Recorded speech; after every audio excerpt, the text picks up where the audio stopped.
오늘 본문에 나타난 니고데모라는 사람은 어떤 사람일까요?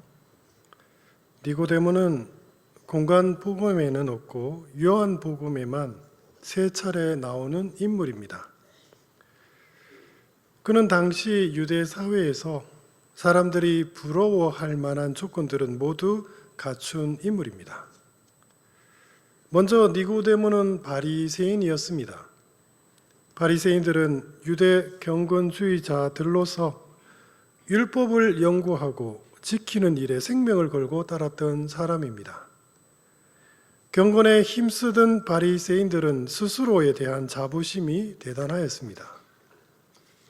그리고 니고데모는 부자였습니다.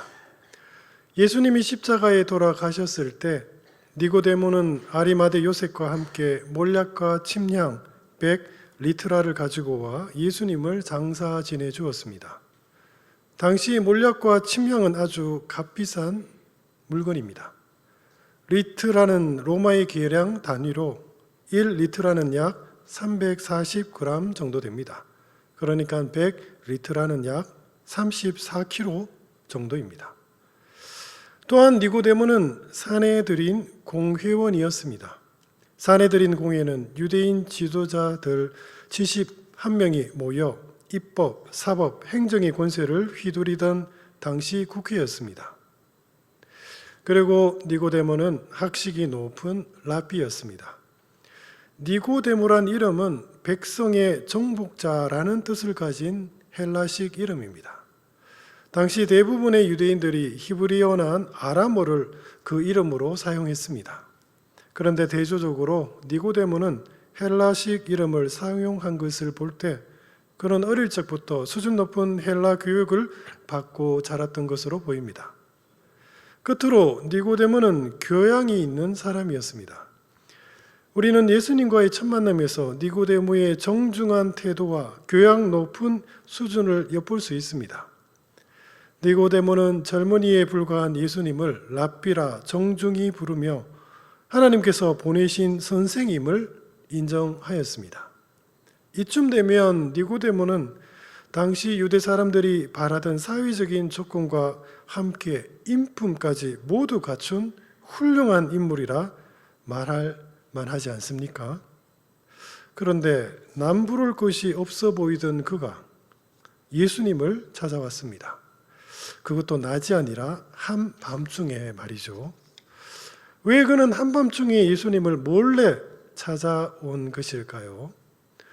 어쩌면 니고데모는 사내들인 공회원이자 랍비인 자신이 아직 새파란 젊은이에 불과한 예수님을 찾아오는 것이 모양새 빠지는 일이라 생각했을는지도 모릅니다.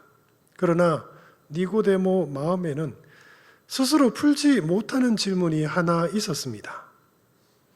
어떻게 하면 하나님의 나라를 볼 수 있는가? 그는 자신이 풀지 못한 이 문제를 어쩌면 예수님께서 대답해 줄지도 모른다고 생각했던 것입니다.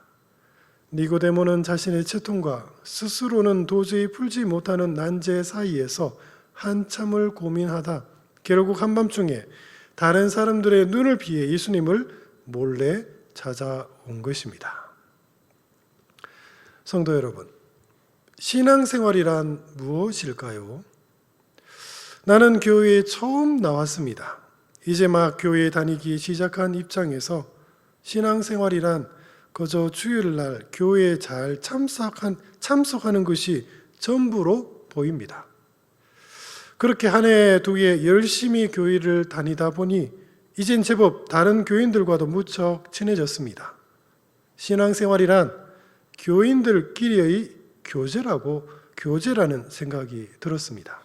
그리고 때가 되니 교회에서 내게 직분을 주며 이런저런 교회 일을 맡겼습니다. 집사가 된 나는 처음으로 교회에서 다른 사람들의 눈을 의식하기 시작했습니다. 예전과는 다르게 행동할 수밖에 없었습니다. 그래서 나는 집사라는 직분에 맞게 행동하려고 노력했습니다.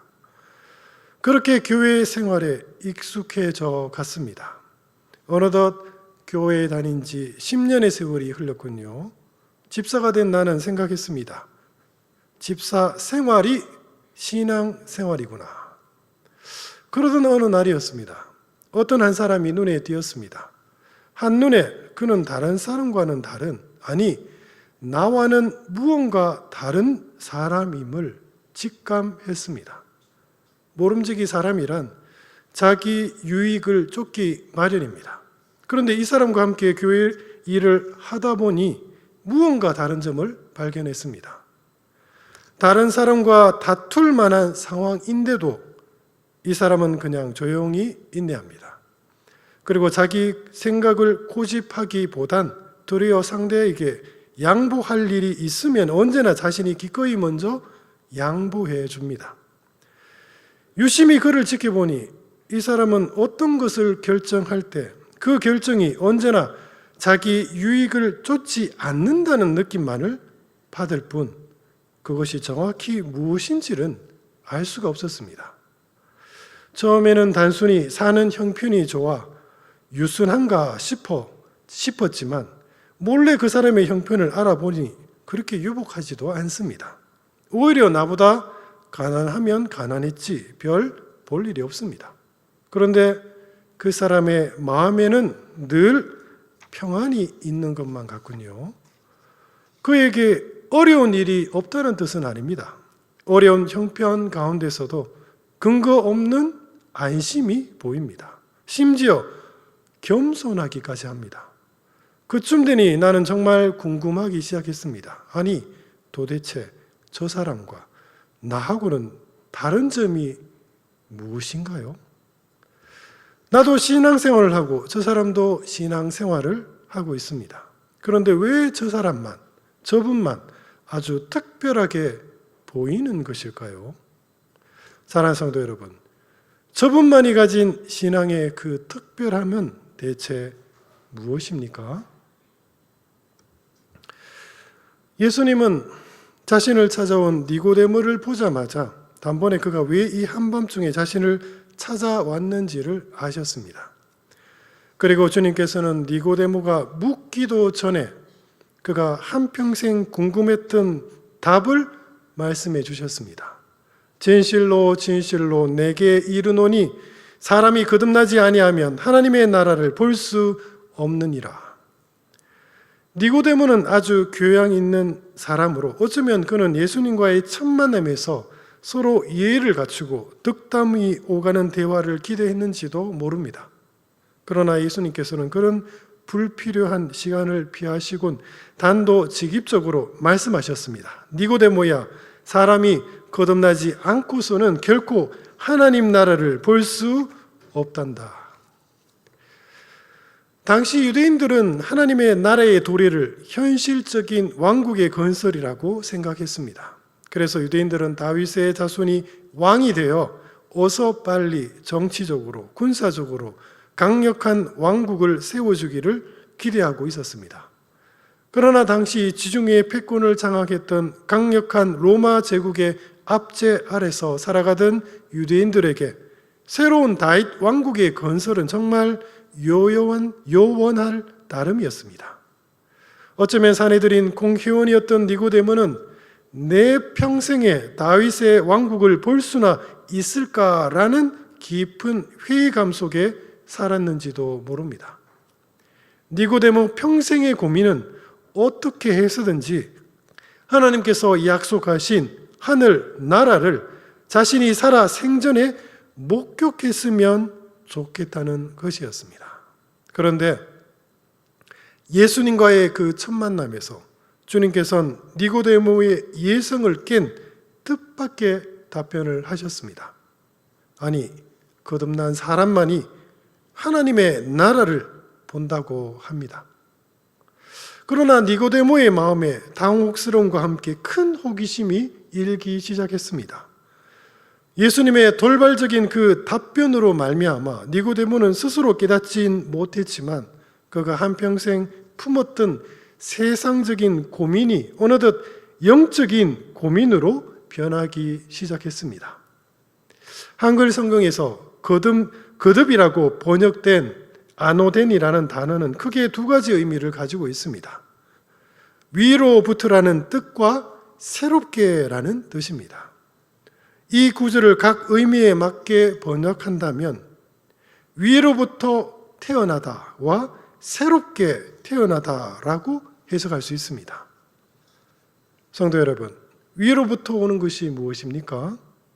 누가복음 24장 49절은 말합니다. 볼지어다 내가 내 아버지께서 약속하신 것을 너희에게 보내리니 너희는 위로부터 능력으로 입혀질 때까지 이 성에 머물라 하시니라. 성경은 위로부터 오시는 이가 바로 성령이라고 말합니다.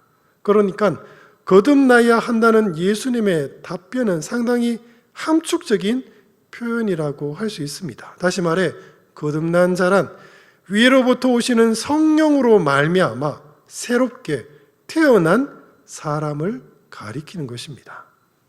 그런데 영적으로 무지했던 니고데모는 거듭남을 그저 새롭게 태어난다는 뜻만으로 이해했던 것입니다. 그는 위로부터 오시는 분을 몰랐습니다. 인간에게 있어 늙음은 결코 피할 수 없는 숙명과도 같습니다. 니고데모에게 늙음은 인생의 순리 이것만, 예수님의 답변은 이 순리를 정면으로 거스르는 것처럼 들렸습니다. 그가 따지듯이 물었습니다. 사람이 늙으면 어떻게 날 수 있사옵니까? 두 번째 모태에 들어갔다 날 수 있사옵나이까? 예수님께서 말씀하십니다. 진실로 진실로 내게 이르노니 사람이 물과 성령으로 나지 않으면 하나님의 나라에 들어갈 수 없느니라. 육으로 난 것은 육이요 영으로 난 것은 영이니 내가 내게 거듭나야 하겠다는 말을 놀랍게 여기지 말라. 예수님은 니고데모의 오해를 풀어주기 위해 영적인 출생과 육적인 출생을 구분하여 말씀하셨습니다. 거듭남이란 오직 물과 성령으로 말미암아 성도가 새롭게 변화되는 영적인 출생입니다. 성도 여러분, 그렇다면 예수님이 말씀하신 물과 성령이란 대체 무엇입니까? 물과 성령이라는 표현은 얼핏 보기에는 마치 두 단어가 서로 다른 것을 가리키는 것처럼 보입니다. 그러나 이 표현은 사실 동일한 대상을 다른 식으로 표현하여 그 대상의 개념을 더욱더 풍성하게 하는 유대인들의 문학적인 표현입니다. 이런 히브리식 표현은 성경에서 빈번하게 나타납니다. 예컨대 율법과 계명은 모두 하나님의 말씀을 가리키고 공의와 정의는 모두 하나님의 의를 가리킵니다. 그러니까 여기서 물은 성령의 다른 표현이라고 할 수 있습니다. 예수님께서는 니고데모에게 생소한 성령을 물이라는 이미지에 투영시켜 지금 친절하게 묘사하고 계신 것입니다. 요한복음 7장 37에서 39절은 말합니다. 누구든지 목마르거든 내게로 와서 마시라. 나를 믿는 자는 성경의 이름과 같이 그 배에서 생수의 강이 흘러 나오리라 하시니니 이는 그를 믿는 자들이 받을 성령을 가리켜 말씀하신 것이니라. 요한복음 7장은 물이 바로 성령이라고 친절하게 설명까지 해줍니다. 그러니까 물과 성령으로 거듭나야 한다는 말씀은 한마디로 오직 성령으로 새롭게 태어나야 한다는 뜻인 것입니다. 그렇다면 성령으로 다시 태어난다는 말은 무슨 뜻입니까? 예수님께서는 지금 니고데모에게 중생이란 사람의 일이 아니라 성령 하나님의 일이라고 말씀하고 계십니다. 성령의 히브리어는 루아흐입니다. 그 뜻은 숨, 바람, 영을 의미합니다. 성령은 우리 마음 가운데 내적인 생명력을 불러 일으키심으로 우리를 변화시키는 삼위 하나님이십니다. 지금 예수님은 성령 하나님을 바람에 빗대어 은유적으로 지금 말씀하고 계십니다. 바람이 어느 지점에서 일어나 어느 지점까지 멈추는지 사람은 알 수 없습니다. 우리 눈에 바람은 결코 보이지 않습니다. 그러나 우리 눈에 보이지 않는다고 하여 바람이 없는 것은 결코 아닙니다.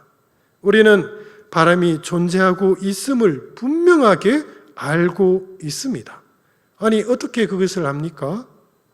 흔들리는 나뭇잎을 보며 우리는 지금 바람이 불고 있음을 깨닫게 됩니다. 이와 마찬가지로 성령의 활동은 우리 눈에 보이지 않습니다. 그러나 성령이 불 때 어떤 변화가 생깁니다. 바로 사람이 변하기 시작합니다. 영적으로 무지했던 니고데모는 예수님의 말씀을 이해하기 어려웠습니다. 어찌 그런 일이 있을 수 있나이까? 예수님께서는 지금 이 땅에서 일어나고 있는 성령의 역사조차 내가 믿지 않으면서 하나님의 일까지 말한다면 어떻게 그것을 믿겠냐며 그를 책망하였습니다. 너는 이스라엘의 선생으로서 이러한 것들을 알지 못하느냐? 내가 땅의 일을 말하여도 너희가 믿지 아니하거든. 하물며 하늘의 일을 말하면 어떻게 믿겠느냐? 하나님의 나라는 영적인 세계로서 우리의 육안으로는 결코 볼 수 없습니다. 그러나 천국의 도래는 마치 바람 같아서 오직 성령으로 변화되기 시작한 사람의 등장을 통해 우리는 알 수 있습니다. 그리고 예수님께서는 지금 천국의 비밀을 말씀하고 계신 분이 진정 누구이신지를 밝히셨습니다. 하늘에서 내려오는 자, 곧 인자 외에는 하늘에 올라간 자가 없느니라. 우리가 13절을 읽을 때 구약에서 죽지 않고 하늘로 올라간 에녹과 엘리야도 있지 않느냐며 의아해할 수도 있습니다. 그러나 13절은 단순히 에녹과 엘리야의 성천에 빗댄 말씀이 아닙니다. 이 구절은 예수님의 구원 사역의 핵심인 그리스도의 비하와 승귀를 함축적으로 표현한 말씀이라 할 수 있습니다. 예수님께서는 이 땅에 내려오셔서 구속을 성취하셨습니다. 그리고 다시 하늘로 올라가심으로 만왕의 왕으로 등극하셨습니다. 여전히 영적인 진리를 깨닫지 못한 니고데모에게 예수님은 한 번 더 친절하게 설명해 주셨습니다. 모세가 광야에서 뱀을 든 것 같이 인자도 들려야 하리니 이는 그를 믿는 자마다 영생을 얻게 하려 하심이니라. 이 말씀은 민수기 21장 4절에서 9절을 그 배경으로 하고 있습니다. 출애굽한 이스라엘 백성들은 광야를 건너 가나안으로 가는 길에 에돔 지방을 지나게 되었습니다. 그런데 에돔 사람들이 자기 땅을 통과하지 못하도록 막아섰습니다. 그들은 결국 어쩔 수 없이 에돔 땅을 둘러서 지나가야 했습니다. 여전히 그런 까닭에 여정은 더욱더 고되고 힘들어질 수밖에 없었습니다. 그 상황 속에서 이스라엘 백성들은 또다시 하나님께 불평하고 원망하였습니다. 이때 하나님께서 크게 진노하시며 불뱀을 부셔서 그들을 징계하셨습니다. 불뱀에 물린 사람들은 불같은 고열에 시달리다 끝내 죽고 말았습니다. 수많은 사람들이 불뱀에 물렸습니다. 하나님께서 모세에게 노스로 뱀을 만들어 장대 끝에 매달라고 하셨습니다. 그리고 사람들로 하여금 그 놋뱀을 보게 하셨습니다. 하나님의 말씀에 순종하여 그 놋뱀을 바라본 사람은 모두가 나음을 받았습니다. 그러나 고집스레 놋뱀을 끝까지 보지 않았던 이들은 모두 죽고 말았습니다. 이것은 구약에서 그리스도의 십자가를 상징하는 가장 좋은 그림자입니다. 원망은 죄악을 가리키고 불뱀은 하나님의 심판을 뜻합니다. 뱀에 물린 자는 죽을 수밖에 없는 죄인을 가리키고 장대에 달린 놋뱀은 우리의 죄를 대신 지시고 십자가에 매달리신 예수님을 상징합니다.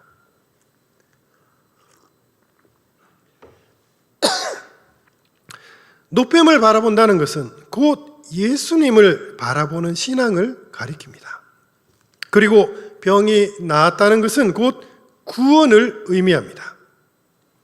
어떻게 성령으로 거듭나는 일이 가능하느냐는 니고데모의 그 질문에 예수님께서는 구약에 정통한 그에게 십자가의 비밀을 모세의 놋뱀 사건에 빗대어 친절하게 지금 설명해 주고 계신 것입니다. 그리고 이제 자신이 놋뱀과 같이 매달릴 것인데 니고데모에게 그 십자가를 바라보라고 말씀하신 것입니다. 그 십자가를 바라보는 자만이 진정 거듭날 수 있습니다. 사랑하는 성도 여러분, 어떻게 그런 놀라운 일이 우리에게 일어날 수 있었던 것일까요? 예수님께서는 니고데모에게 하나님의 이 놀라운 은혜가 우리에게 베풀어진 그 연유까지 친절하게 설명해 주셨습니다. 하나님이 세상을 이처럼 사랑하사 독생자를 주셨으니 이는 그를 믿는 자마다 멸망치 않고 영생을 얻게 하려 하심이라. 하나님이 그 아들을 세상에 보내신 것은 세상을 심판하려 하심이 아니요 그로 말미암아 세상이 구원을 받게 하려 하심이라. 이 구절은 요한복음의 가장 핵심적인 신앙 고백입니다. 예수님께서는 십자가의 은혜는 바로 우리를 향한 하나님의 사랑이었다고 말씀하셨습니다.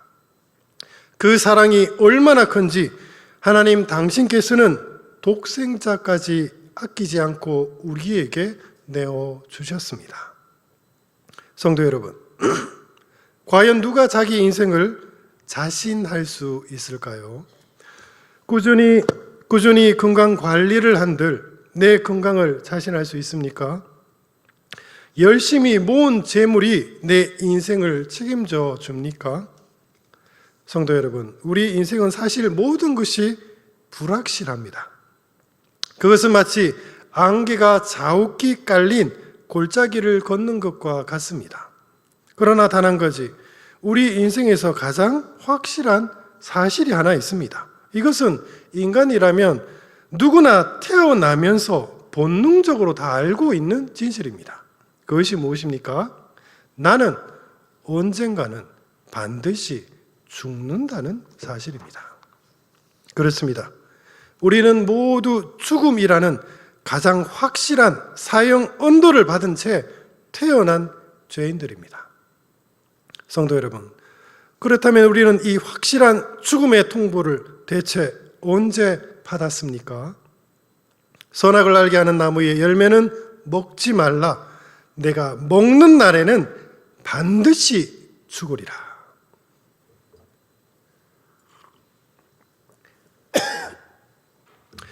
이 죽음은 태초의 에덴 동산에서 하나님께 불순종한 우리가 받은 마땅한 형벌이었습니다.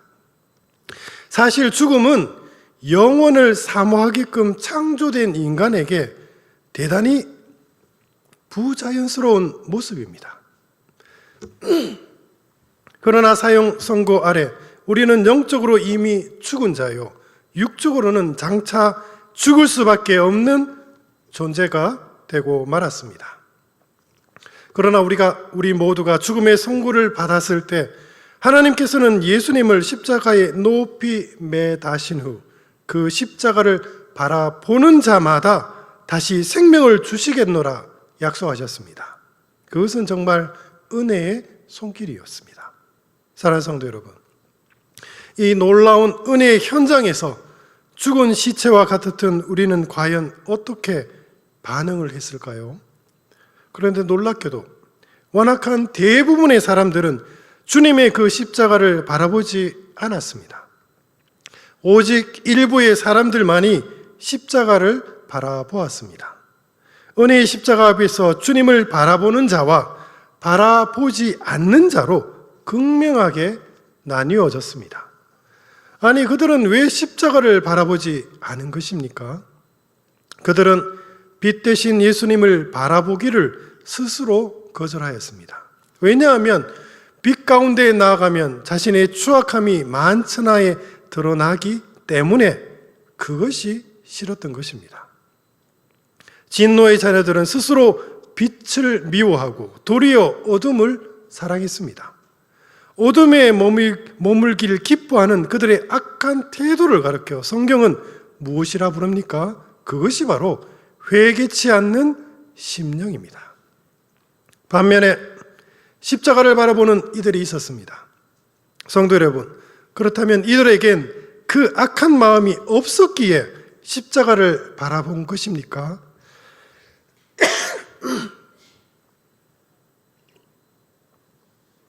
그렇지 않습니다. 우리 역시 그들과 똑같이 회개치 않는 완악한 심령을 가지고 있었습니다. 우리 역시 십자가 보기를 외면했고 우리 역시 어둠을 더 사랑했습니다. 이 땅의 모든 사람들이 완악한 마음을 품었을 때 대체 우리 마음에 무슨 일이 일어난 것일까요? 바로 그때 성령의 바람이 우리 마음에 불기 시작하였습니다.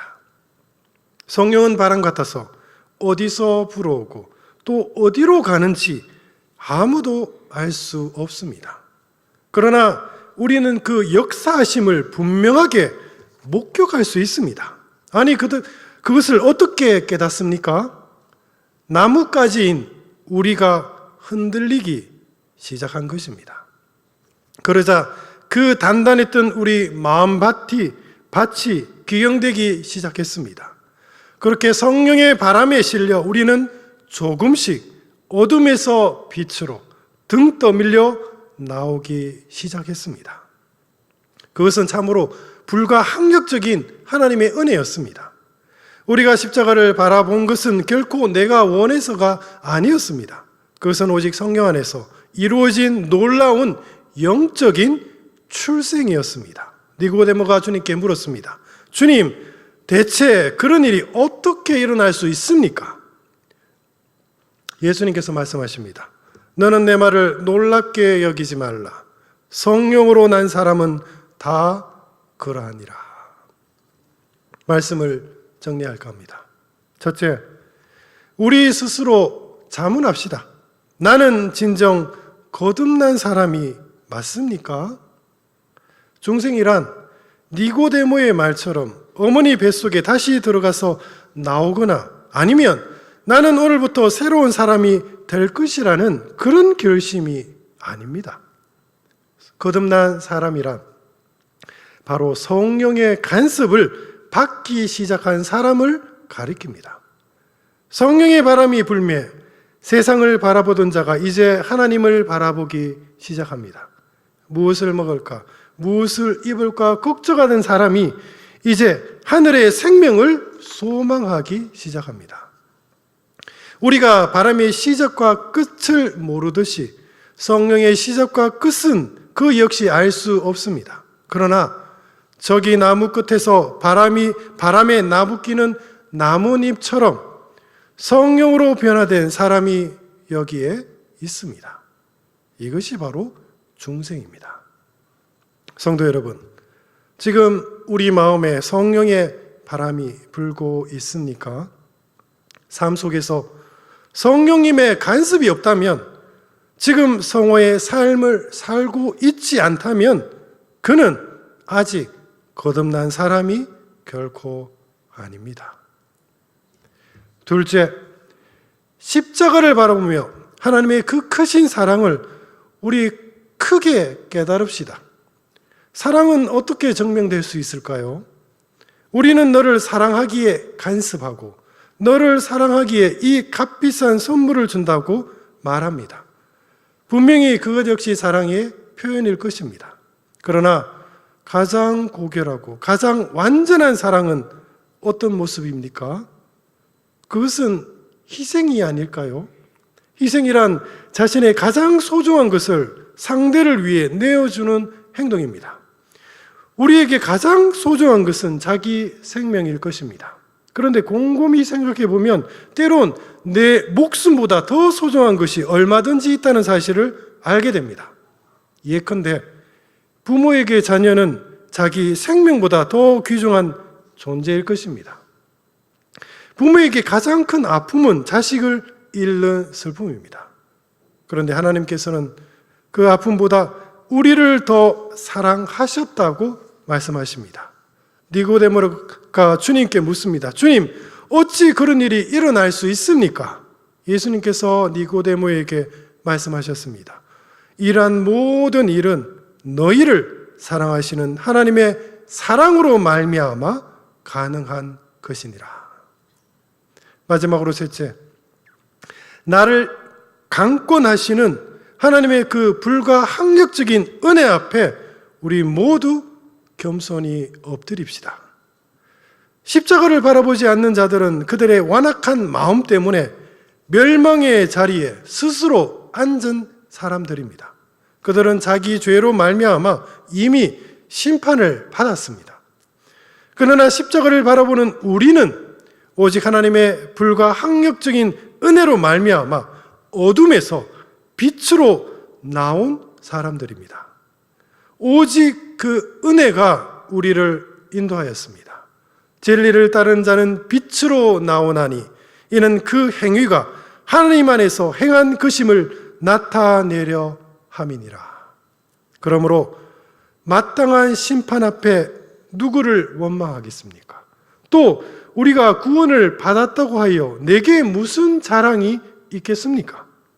십자가를 바라본 우리는 하나님의 그 마땅한 심판을 크게 두려워하고 내게 베푸신 하나님의 그 불가항력적인 은혜에 진심으로 감격해야 할 것입니다. 사랑하는 성도 여러분, 성령의 바람이 지금 불고 있습니다. 우리 모두 성령의 그 바람을 느끼며 주님의 그 등 떠미심에 우리 기꺼이 내 몸을 맡기십시다. 지금이 바로 성령으로 변화되는 그 본을 보일 때입니다. 우리 함께 기도하겠습니다.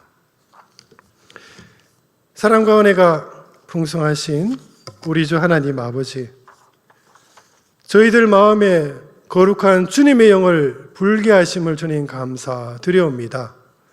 저희들 육적인 눈으로는 주님을 바라볼 수 없지만 주의 바람이 불어오매 저희들을 변화되는 우리 삶의 그 모습으로 말미암아 정말 성령님께서 우리 안에 내주하고 계시고 지금 이 교회에 우리와 함께 하심을 저희들 믿음으로 믿나이다. 저희들 완악한 마음을 다 버리고 주님의 그 바람에, 성령의 바람에 우리 내 몸을 맡겨 정말 주님의 그 등떠미심에 날마다 거룩하게 변화되는 복된 성도가 되게 하여 주옵소서. 바라옵고 우리 구주 예수 그리스도 이름으로 기도드립니다. 아멘.